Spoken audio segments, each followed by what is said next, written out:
Hello, my kinder friends. Mrs. Brothers here to teach you about art for week number 7. For week number 7, we're going to talk about something essential to art. It is called imagination. Can you say imagination? Imagination. Do you know what that means? Have you ever had a dream? Have you slept at night and imagined and your dream happened and it felt like real life, but then you woke up and it wasn't real? Or have you ever played pretend, maybe with some toys? If you've played pretend, you used your imagination. Imagination is kind of like a dream in your mind, but while you're awake. So, I want to give you guys a challenge to use your imagination. Close your eyes, and I want you to think of a monster in your brain.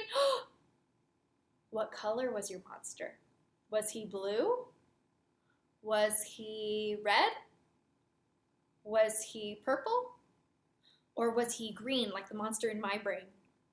Sometimes people have different imaginations. I imagined a green monster. Did you imagine a monster that's a different color? Well, artists all over the world use their imaginations all the time.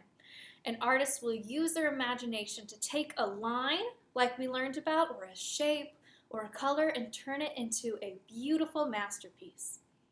If you watch this video, you will have Mrs. Brothers guide you through the art lesson.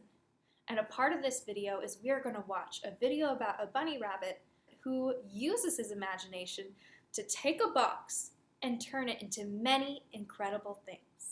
See how many things the rabbit can turn his box into, and keep it in mind, because you might take a box and change it into something amazing with your own imagination.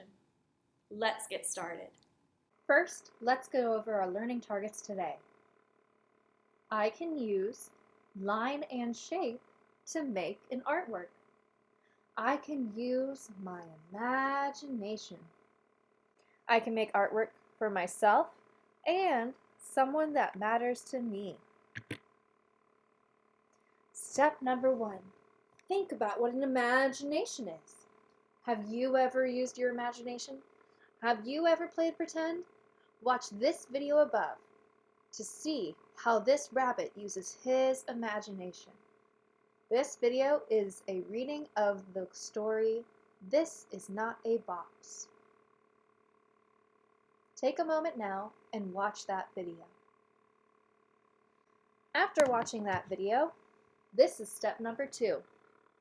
Draw one of these boxes on a piece of paper and turn it into something else by using a pencil and your imagination. Make your own not a box. After you do this once, do it again, but make this not a box drawing for someone you care about. How does that person help you? What do they like? Will their noddle box be something about what they like? While you work, here are some great videos about imagination that you can watch. These videos are about artists who are inspired. This video on the left is a reading of Harold and the Purple Crayon, a story about a boy named Harold who goes on an amazing adventure using just his imagination and a purple crayon.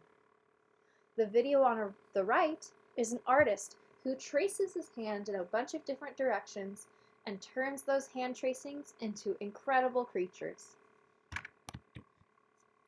Remember, if you have a question about this lesson, you may email me at any time at miranda.smith@pisd.edu. Or you are welcome to call me on my work phone at 469-752-1954. However, now that we are back to face, I will most likely be teaching a class during school hours, and I will be unable to help you with your art project at that moment, but I'd be happy to answer the phone and schedule an appointment to call you back.